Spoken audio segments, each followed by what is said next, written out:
100 రోజుల్లో నెరవేరుతుంది ప్రతి గ్యారెంటీ అని అన్ని దినపత్రికలకు కూడా ఫుల్ పేజ్ యాడ్లు ఇచ్చింది కాంగ్రెస్ పార్టీ. మేము అడుగుతున్నది అదే. 100 రోజులు కాదు 120 రోజులు దాటింది, ఎక్కడ పోయింది నీ గ్యారెంటీ మిస్టర్ రేవంత్ రెడ్డి అని అడుగుతున్నాం. ప్రజలకు అర్థమైంది, ప్రజలు నిన్ను బండకేసి కొడతారని నీకు తెలిసి ఇప్పుడు దేవుళ్ల మీద ప్రమాణం చేసి మళ్లీ ఒకసారి ప్రజల్ని మోసం చేసే ప్రయత్నం చేస్తా ఉన్నాం. నేను రేవంత్ రెడ్డికి సవాల్ విసురుతా ఉన్నా. ఎల్లుండి ఉదయం 10 గంటలకు నేను అసెంబ్లీ ముందు గన్ పార్క్ దగ్గరికి నేను వస్తాను. అసెంబ్లీ ముందు తెలంగాణ అమరవీరుల స్తూపానికి నేను వస్తాను. మీరు కూడా రండి. మనం ఇద్దరం అమరవీరుల సాక్షిగా ప్రమాణం చేద్దాం.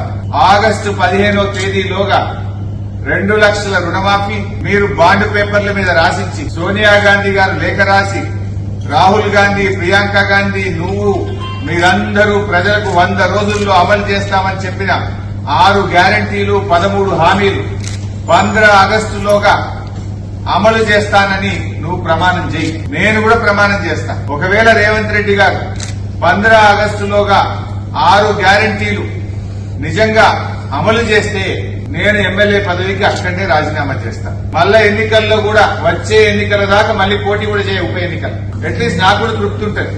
ఒక 5 ఏళ్లు ఎమ్మెల్యే ఉన్నదానికంటే కూడా కోట్ల మంది ప్రజలకు రుణమాఫీ జరిగి 6 గ్యారంటీలు అమలయ్యేటువంటి సంతృప్తి నాకు మిగులుతుంది.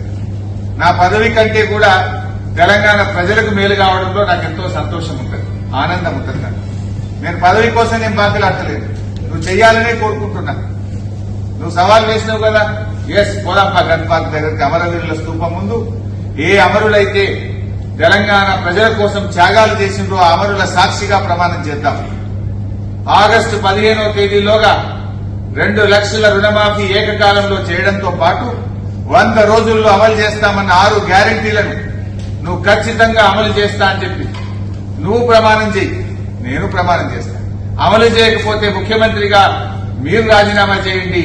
ఒకవేళ అమలు చేస్తే ఎమ్మెల్యే పదవికి రాజీనామా చేసి ఉప ఎన్నికల్లో పోటీ చేయకుండా నేను దూరంగా ఉంటాను.